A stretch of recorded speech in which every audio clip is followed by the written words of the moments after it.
Hello everyone. My name is Pradeep. I hope you are all well and safe.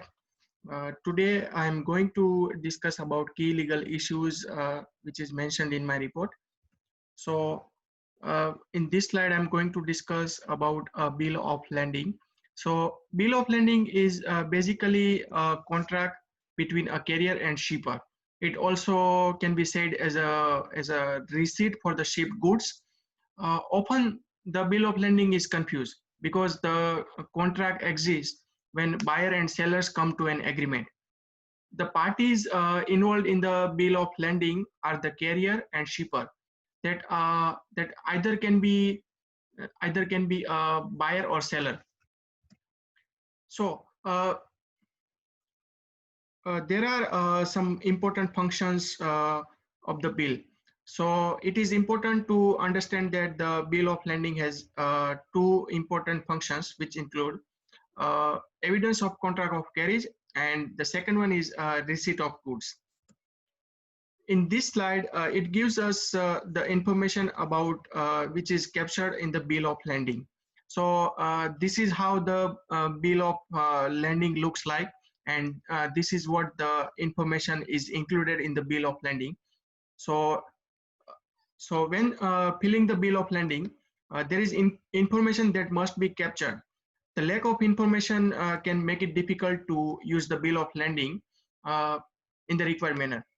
The information that must be captured, which includes for example shippers and receivers consignees names and complete address, date of shipment, account number, and account number which is used to track orders, etc., etc. So in this slide I'm going to discuss about the key legal issues which is happening during the bill of lading, which is happening between the both parties. So this slide is very important because this plays a vital role in the bill of lading, and this plays a vital role for the shipment of goods. So a party to the contract of carriage of goods by sea must be familiar with the legal issues presented in the presented by the bill of lading. So which includes there are three key legal issues I want to address here. One of them is exposure to claims. Exposure to claims is the process in which a buyer or seller pursues a claim if the goods delivered do not reflect what is in the bill of lading. The second one is I want to discuss is criminal prosecution.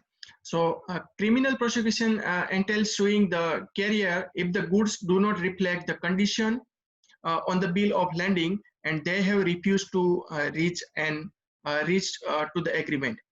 The third one I want to mention is right to limit liability. So right to limit liability refers to the ability of the shipper to limit liability if the goods that were on board are affected and the bill of lading is in place.